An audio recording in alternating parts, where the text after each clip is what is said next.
There is a dark shadow which looms over our beloved city of Montreal, that the free society we live in allowed 14 individuals to perish in gender-related violence, whereas we have neither the time nor resources to cover the Polytechnique mass shooting in its entirety, and others have done so before. As residents of Montreal, we have decided to offer our own perspectives on the events and their aftermath. First, some context. December 6, 1989. Marc Lépine entered the École Polytechnique de Montréal, the University of Montreal's engineering school. Motivated by anti-feminist rhetoric, he proceeded to end the lives of 14 individuals as a part of his fight for traditional gender roles. To him, women did not belong in engineering, and therefore should not be studying at the Polytechnique. There was utter pandemonium outside the university building as ambulances carted away the injured. Police have now confirmed 14 students dead, all women. Another dozen people were hurt, caught in a rampage that witnesses called a human hunt, with the gunman yelling, "I want women." The eyewitness accounts were horrifying. In the early 90s, my dad visited family at a campground in Toronto. Kids were playing, and among them, my 8-year-old cousin. One of her friends met my dad, heard he was from Montreal, and said, "Oh, where the Montreal Massacre happened." It's shocking to hear a serious subject said so casually. An 8-year-old of that time was so aware of this event that it tainted her perspective of Montreal. A tragedy causes many consequences.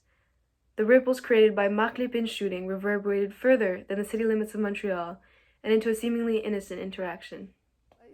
And the idea that women could be victims of such barbarity. I mean, this is like, suddenly we were in the Middle Ages. People just refused the thought.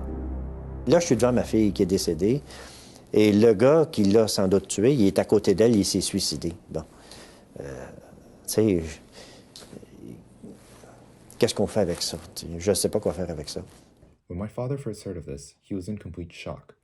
As an immigrant, he had never really faced any gun violence, as gun control in China was very strict. And so hearing of this left him not only very shocked, but scared as well. What hurt him even more was when he thought of the reactions of the family members of all the victims that had to hear that their daughters were killed simply for being women. Puis pour moi, c'était impensable. Ça se pouvait pas que Mimi soit partie. Pour moi, je pouvais pas l'admettre qu'elle était plus là. I thought a lot about what I wanted to say in my interview, given that I'm a trans woman going into engineering. This event is definitely near to me and is quite terrifying, to say the least.